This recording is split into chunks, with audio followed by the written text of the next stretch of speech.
sea tan amable de abrir su Biblia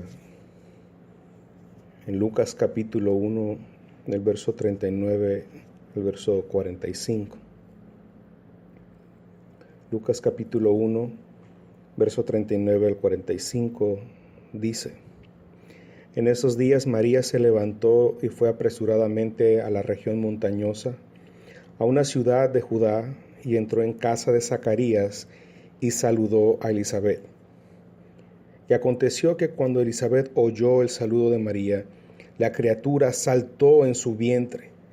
Y Elisabet fue llena del Espíritu Santo y exclamó a gran voz y dijo: Bendita tú entre las mujeres y bendito el fruto de tu vientre.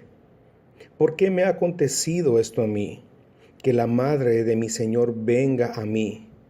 Porque he aquí apenas la voz de tu saludo llegó a mis oídos, la criatura saltó de gozo en mi vientre. Y bienaventurada la que creyó que tendrá cumplimiento lo que le fue dicho de parte del Señor. Es evidente que todo lo que Lucas ha estado relatando lo ha obtenido de María, quien para entonces ya es una mujer de aproximadamente entre 50 y 60 años de edad. Es casi imposible que sin la información de María, Lucas pudiese relatar con imágenes tan vívidas las escenas de este capítulo. Al leer estos versos trataba de imaginar esa plática entre Lucas y María. Imagino que Lucas estaba algo ansioso cuando llegó el día acordado para hablar con la mujer que cargó 9 meses al Mesías, que lo amamantó, que lo bañó, que le enseñó sus primeras palabras, que lo sostuvo mientras aprendía a dar sus primeros pasos. Con aquella madre que estuvo de pie y con el corazón destrozado mientras veía a ese hijo ser colgado en un madero en un aberrante espectáculo de tortura, burla y sangre. Y que días más tarde su respiración casi se detiene cuando comprueba que aquel hombre divino se ha levantado de entre los muertos antes de ascender a los cielos. Trato de imaginar el rostro de María mientras narra aquel encuentro y todos los eventos que rodearon la narración. Ella abre su corazón a cosas que por muchos años ha estado atesorando, y por obra del Espíritu Santo, tanto Lucas como María entienden que ha llegado el momento de darlas a conocer para el beneficio de la fe de los creyentes como Teófilo, como tú y yo, y de todos los creyentes de todas las épocas.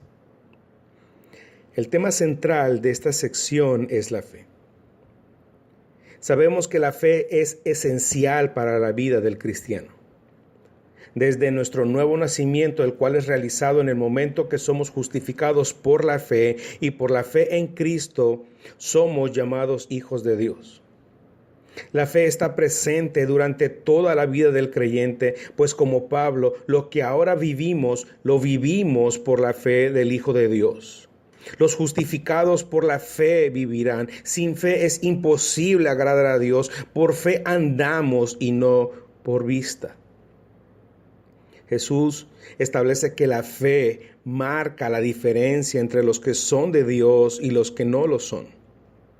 Juan capítulo 3, verso 18 dice: el que en él cree no es condenado, pero el que no cree ya ha sido condenado. Y en toda la narración de las Escrituras se nos da muestra de Dios animando, confirmando y fortaleciendo la fe de su pueblo.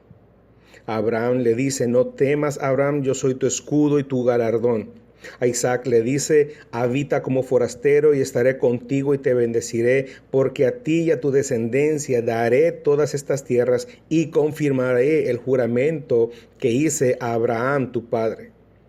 A Moisés le dice: ve, porque yo estaré contigo. A Josué dice: nadie te podrá hacer frente en todos los días de tu vida. Como estuve con Moisés, estaré contigo. No te dejaré ni te desampararé. A Isaías dice: yo soy vuestro consolador. ¿Quién eres tú que temes al hombre mortal y al Hijo del hombre que como hierba es tratado? Y así con Gedeón, David, Jeremías, etc. En el nuevo pacto, antes de ser crucificado y posteriormente tomado en las alturas, en vista de sentirse abandonados, Jesús dice a sus discípulos: no se turbe vuestro corazón, creed en Dios. Juan en Apocalipsis relata un encuentro con Jesús y dice: cuando le vi, caí como muerto a sus pies, y él puso su mano derecha sobre mí, diciendo: no temas, yo soy el primero y el último. Pero con todo esto, algo que nos acompaña es lidiar con la duda. La duda manifestada en muchas formas, desde la seguridad de la salvación hasta el cuestionamiento de los hechos. La duda es ciertamente uno de los problemas más frecuentes y dolorosos que aquejan a los cristianos. Alguien dijo, y con mucha razón: venimos al mundo con signos de interrogación en nuestras cabezas, y los signos de interrogación en nuestras cabezas nunca se borran por completo. Ahora, la narración continúa después de que el ángel Gabriel le ha dado a la joven María la noticia más extraordinaria e incomprensible. Ella sería la madre del Mesías, el Dios encarnado. La respuesta de María es dada en fe humilde, en disposición sumisa, confiando en la palabra de Dios. Hasta ahora Lucas nos ha narrado los eventos acontecidos a dos mujeres. La primera es una anciana estéril, la segunda una joven virgen. Una vive cerca de Jerusalén en las montañas de Judá, mientras que la segunda vive en una aldea galilea. Una es esposa de un sacerdote, la última es nadie en un lugar que no es nada. El hijo de la primera será el precursor del Mesías, el hijo de la segunda será el Mesías. Dos mujeres que para la sociedad y época a la que pertenecieron eran invisibles y no tenían valor alguno para casi nadie excepto para Dios. Y hasta ahora, estas dos mujeres han estado separadas en la narración de Lucas, pero pronto estas dos mujeres serán reunidas. Y el propósito de que estas mujeres se reúnen es para Dios confirmar su promesa. Veamos nuestro primer encabezado: de regreso al futuro. El pasaje dice: en esos días María se levantó y fue apresuradamente a la región montañosa, a una ciudad de Judá, y entró en casa de Zacarías y saludó a Elizabeth. Imagino que María le dice a Lucas lo deseosa que se encontraba de ir a ver a Elizabeth ahora que se había enterado de que ésta tenía ya 6 meses de embarazo. En esos días ella se levantó y se fue apresuradamente a la región montañosa donde vivían Zacarías y Elizabeth. La frase en aquellos días se refiere al tiempo de la visita del ángel a María. ¿Qué pasó durante esos días? El verso 38 concluye indicando que una vez entregado el mensaje a María, el ángel se fue de su presencia. Y lo que ocurrió en esos días fue lo que el ángel había anunciado. El Espíritu Santo descendió sobre María y el poder de Dios la cubrió, y entonces ella ha concebido al Mesías por la obra del Espíritu Santo. Hebreos 10:5 pone las palabras de Jesús al ser presentado en la concepción divina. Por lo cual, entrando en el mundo, dice: sacrificio y ofrenda no quisistes, mas me preparaste cuerpo. Holocaustos y expiaciones por el pecado no te agradaron. Entonces dije: he aquí que vengo, oh Dios, para hacer tu voluntad. Ese cuerpo preparado para la segunda persona de la Trinidad es creado en el vientre de la Virgen por el poder del Espíritu Santo. Ahora María está ansiosa de ver la señal que el ángel le dice respecto de su pariente Elizabeth. Y se levantó y se fue a toda prisa. María probablemente comprende que no mucha gente podría entender su experiencia con Gabriel y su concepción milagrosa. Y si alguien podía entender, podría ser Elizabeth. No era una noticia que sus padres podrían asimilar, no es algo que José y su familia estén dispuestos a admitir. Es obvio que sus padres no saben de su embarazo, pues difícilmente la habrían dejado ir. José no sabe del embarazo, posteriormente se entera y al principio, lógicamente, su reacción fue de asombro, de tristeza o de enojo, de sentirse engañado. Pero una vez más, Gabriel vendría y le aclararía lo que ha pasado y entonces toma a María como esposa y a Jesús como su propio hijo.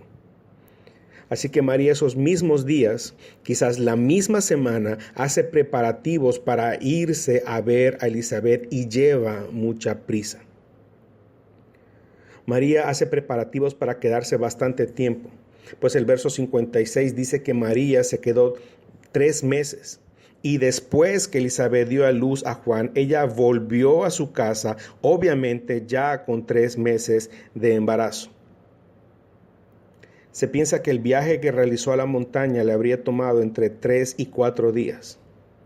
Eso era demasiado para una jovencita. Por supuesto que el camino está lleno de peligros, circunstancias que podrían atentar contra su vida. Entonces el riesgo es muy elevado. Pero esta joven ha adquirido valentía en la soberanía de Dios. Ella emprenderá un viaje y ella ha dicho, hágase con tu sierva como tú dices. Confía que nada le ocurrirá que Dios no permita. Ella lleva en su vientre al Salvador, al Hijo de Dios.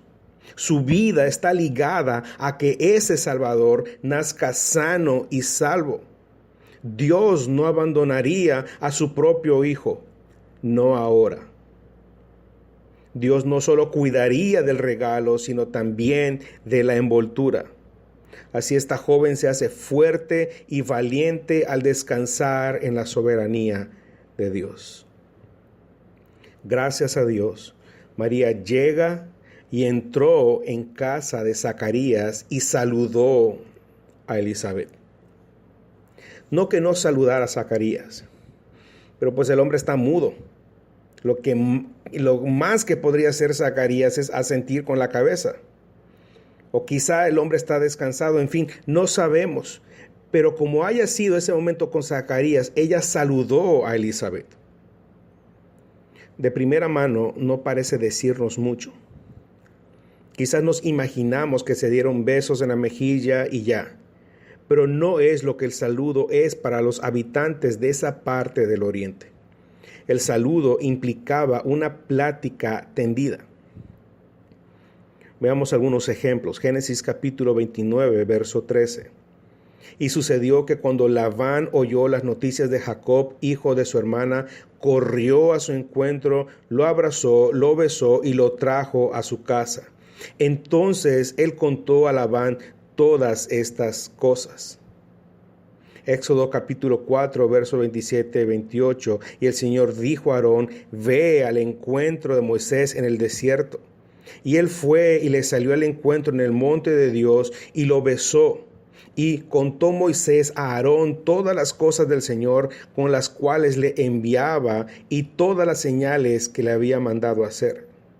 Ahí mismo en Éxodo capítulo 18, versos 7 y 9, salió Moisés a recibir a su suegro, se inclinó y lo besó y se preguntaron uno a otro cómo estaban y entraron en la tienda.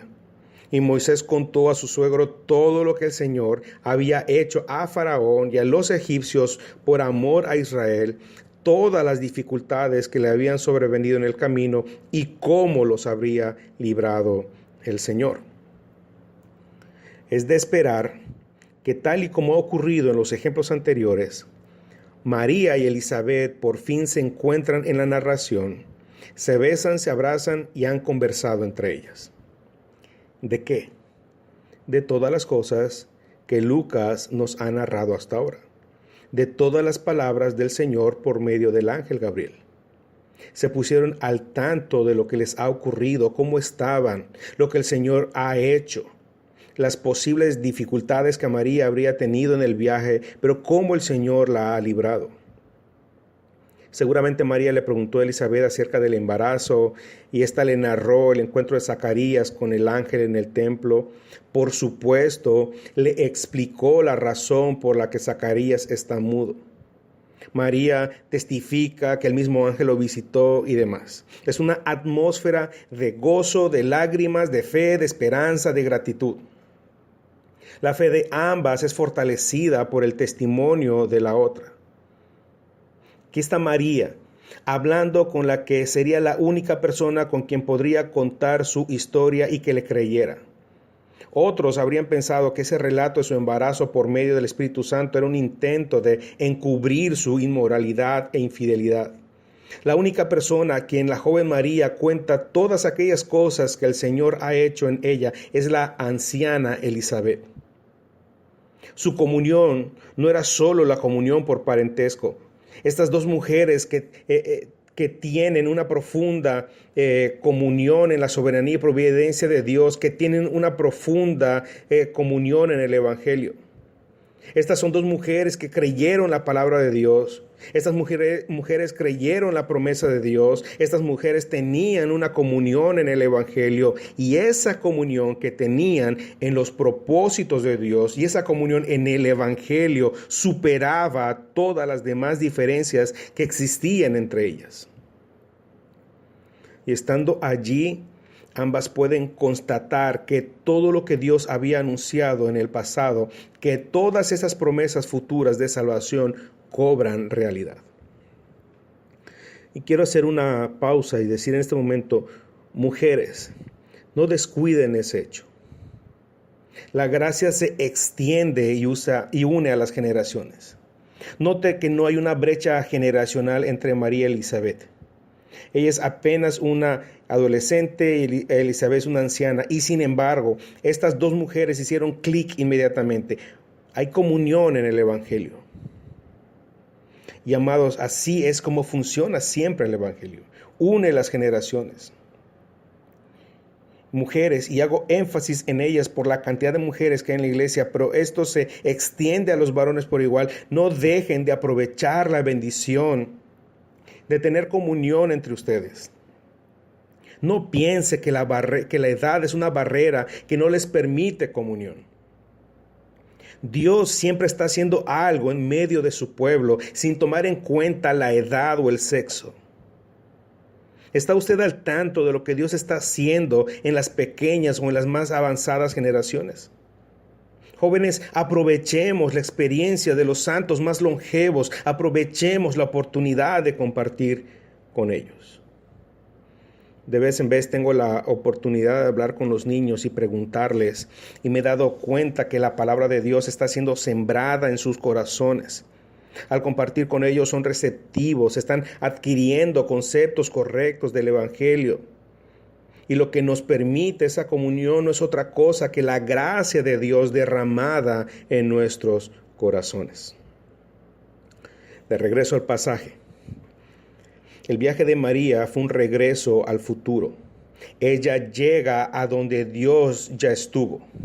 Ella llega a la realidad de promesas pasadas. Ella está donde el futuro para Dios es historia. Ella puede hacer memoria de las escrituras que citan en Isaías capítulo 46, versos 9 y 10. Acordaos de las cosas pasadas, desde los tiempos antiguos, porque yo soy Dios y no hay otro Dios.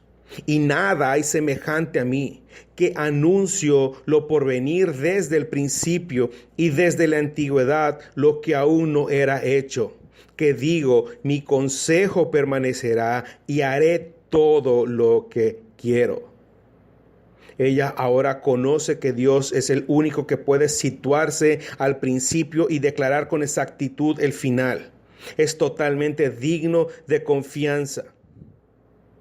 Casi puedo oír a María diciendo a Lucas en ese momento de la historia tan difícil para los cristianos que están siendo perseguidos con Pablo en la cárcel. Dios es omnisciente.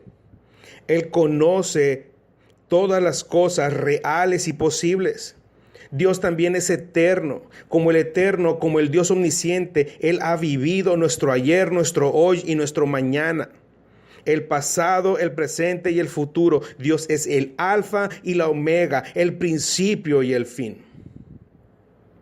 Amados, todavía hay profecías en la Biblia que esperan el cumplimiento. Ya que Dios es soberano, eterno, todopoderoso y omnisciente, podemos confiar que todas las profecías finalmente se cumplirán. Que los acontecimientos se están llevando a cabo en el calendario de Dios de acuerdo a su plan. Sabemos quién sostiene el futuro, el único Dios de la Biblia, el verdadero, personal, eterno y que todo lo sabe. Al oír a Elizabeth y viendo de primera persona la condición de su pariente, María confirma que Dios ciertamente cumplirá lo que ha prometido. Entonces en la narración se ofrecen dos validaciones o ratificaciones de lo dicho por el ángel Gabriel. Una es física y una es profética. Veamos la validez física. Y aconteció que cuando Elizabeth oyó el saludo de María, la criatura saltó en su vientre.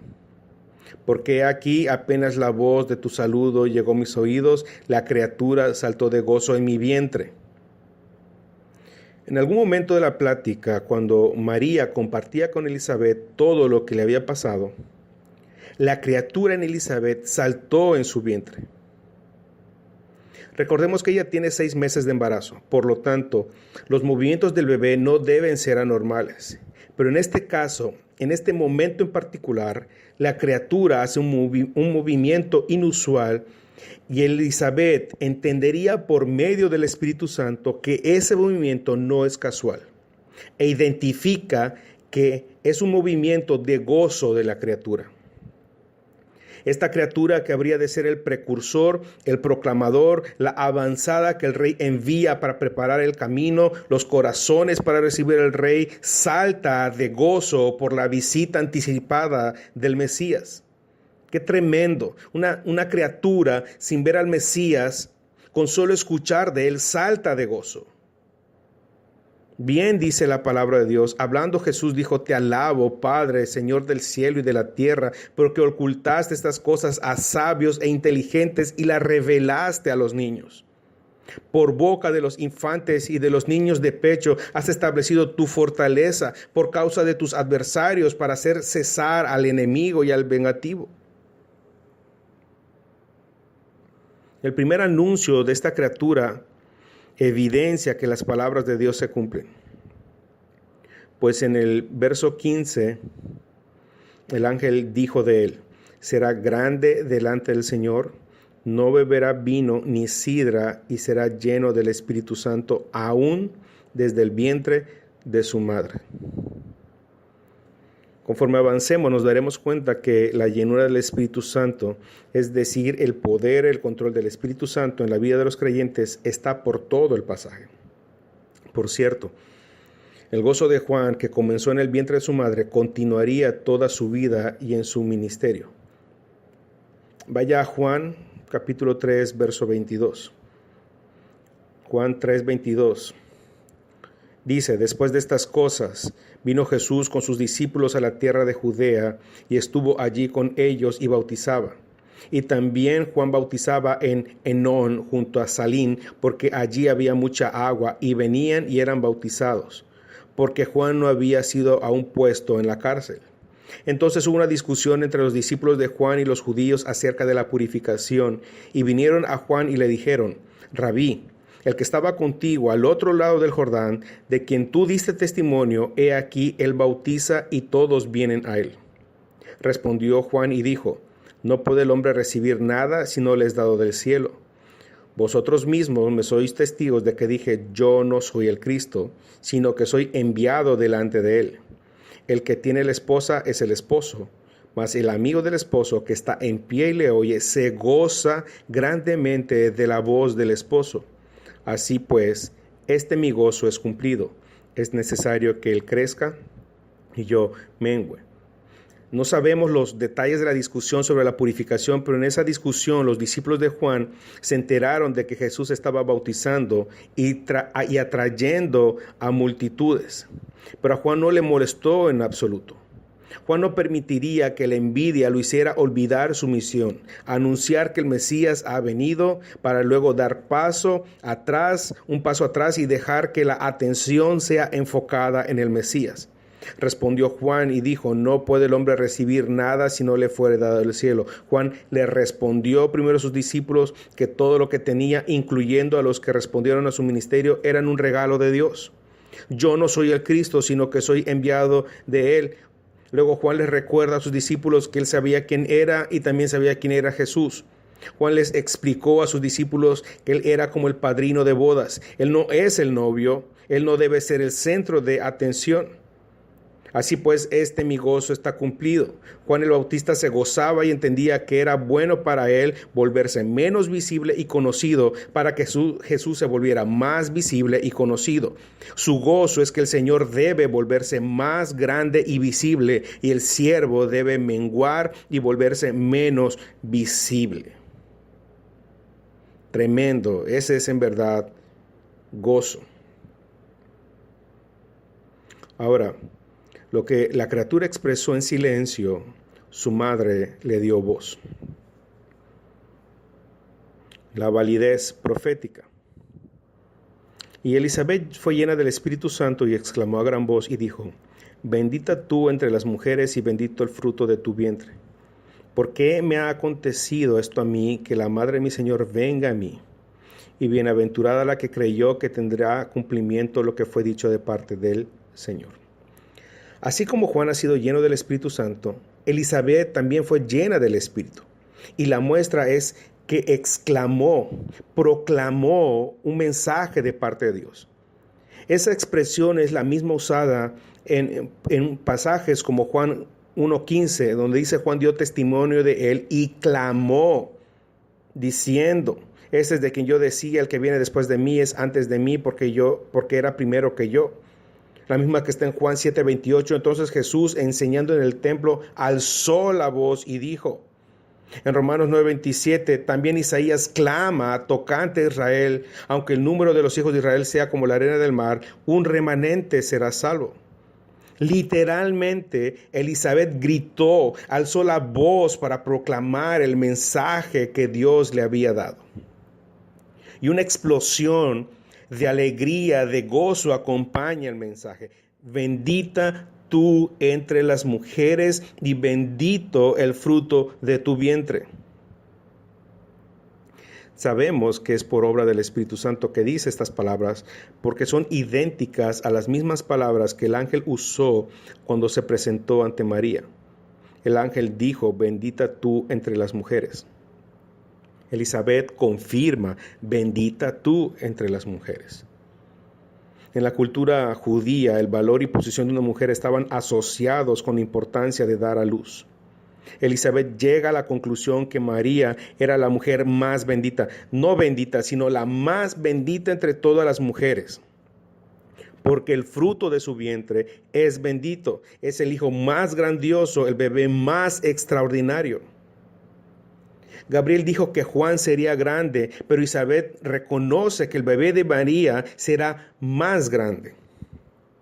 Ella reconoce que Dios, en su soberanía, ha escogido a María y le ha dado el mayor de los privilegios y el honor más grande: llevar en su vientre al Mesías tan esperado. Elizabeth bendice a María y bendice al bebé en su vientre. Y tal es el gozo y asombro de Elizabeth que humildemente pregunta: ¿por qué me ha acontecido esto a mí? Que la madre de mi Señor venga a mí. Elizabeth se siente indigna de tener en casa a esta jovencita embarazada. Es un honor para esta anciana estar en la presencia de la Virgen que había sido anunciada por Isaías. Elizabeth no deja de hablar bajo la influencia del Espíritu Santo y se refiere al bebé de María como mi Señor, kurios, una palabra que significa amo, dueño. Se refiere a una persona que tiene derechos de propiedad absolutos sobre algo o alguien. Este bebé es aquel cuyo nombre es sobre todo nombre, el que heredará todo lo que el Padre posee, el Señor de gloria y majestad. Este bebé es aquel de quien el Salmo 110:1 dice el Señor a mi Señor, siéntate a mi diestra hasta que ponga a tus enemigos por estrado de tus pies. Tan solo en los 2 primeros capítulos, Lucas emplea este título aproximadamente unas 24 ocasiones. Elizabeth agrega: bienaventurada la que creyó, porque se cumplirá lo que le fue dicho de parte del Señor. Elizabeth expresa que María no solo es bendita por el bendito bebé que lleva en el vientre, sino que era bendecida a causa de su fe en la palabra de Dios. Elizabeth describe a María como una mujer de fe, porque María está segura que Dios va a cumplir sus promesas. Recuerda que la reacción primero fue alarma y asombro en el versículo 29, luego una sincera petición de una explicación del método en el versículo 34 y finalmente la completa rendición que caracteriza a la persona que vive por la fe. Ella cree y obedece en el versículo 38. Parece que Elizabeth contrasta la fe de María con la duda de Zacarías. Seguramente ella y su esposo han usado estos meses que han pasado para meditar y aprender lecciones valiosas como resultado de la experiencia. Ahora, inspirada por el Espíritu Santo, anima la fe de María con la promesa del seguro cumplimiento de la palabra dada por el ángel. María se abrazó, aceptó, creyó y confió en la palabra de Dios, la promesa de Dios, el evangelio de Dios.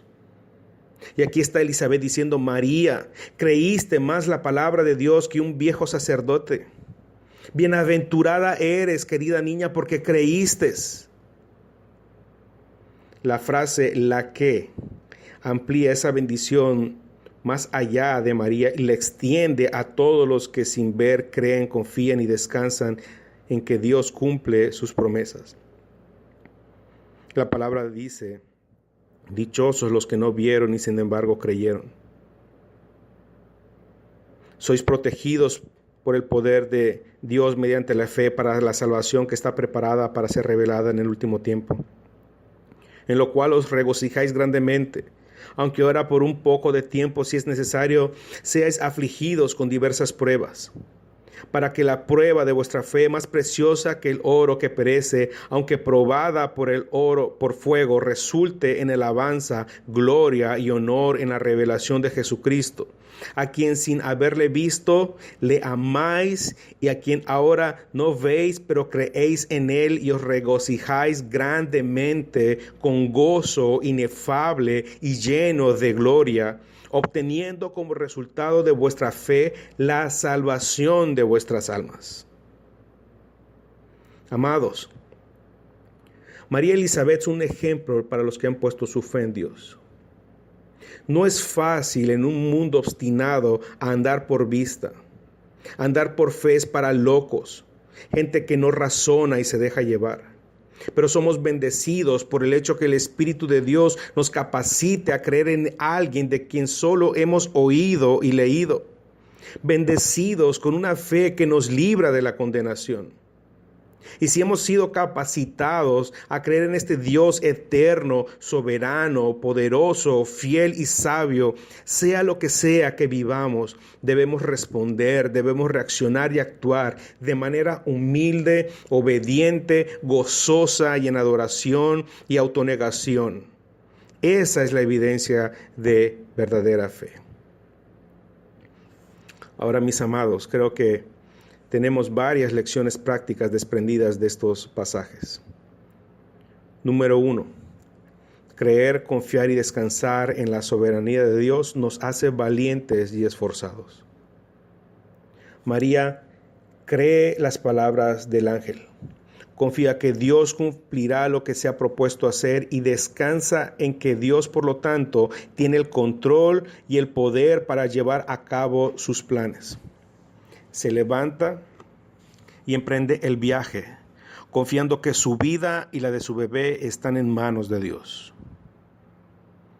No hay lugar más seguro que la soberanía de Dios. Es impresionante lo mucho que descansamos cuando nos abandonamos al hecho que Dios activamente gobierna todas las cosas, y por todo nos referimos a todas las cosas que suceden, desde el mayor hasta el menor de los acontecimientos. Mateo 10:29 dice: ¿no se venden 2 pajarillos por un cuarto?, le preguntó Jesús. Sin embargo, ni uno solo de ellos cae a tierra sin la voluntad de su Padre. Número 2, la llenura y fruto del Espíritu Santo. En todas las palabras de Elizabeth nunca aparece la envidia.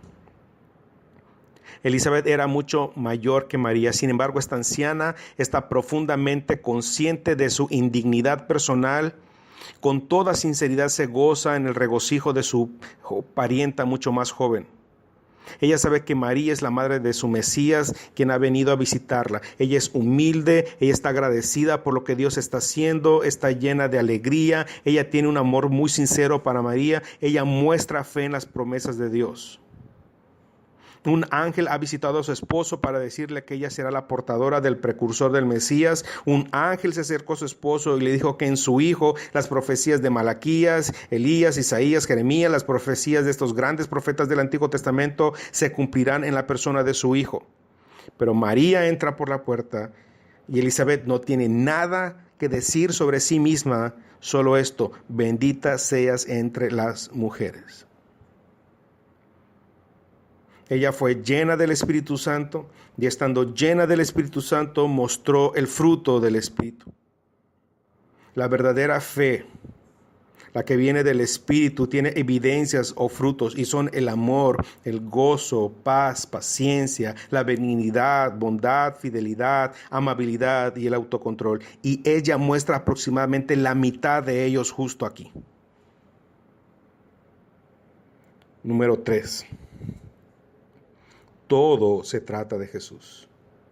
María entra por la puerta y todo se trata de Jesús. Elizabeth podría haber dicho: María, déjame decirte cómo voy a ser usada por el Señor. Pero para Elizabeth todo se trata de Jesús. Bienaventurada eres tú entre las mujeres, María, porque serás la madre de mi Señor. Se trata de Jesús. Amados, podríamos aprender algo de eso. Para muchos de nosotros todo es sobre mí, todo sobre lo mío. Déjame contarte sobre mí, déjame contarte lo que he hecho, mis logros. No con Elizabeth.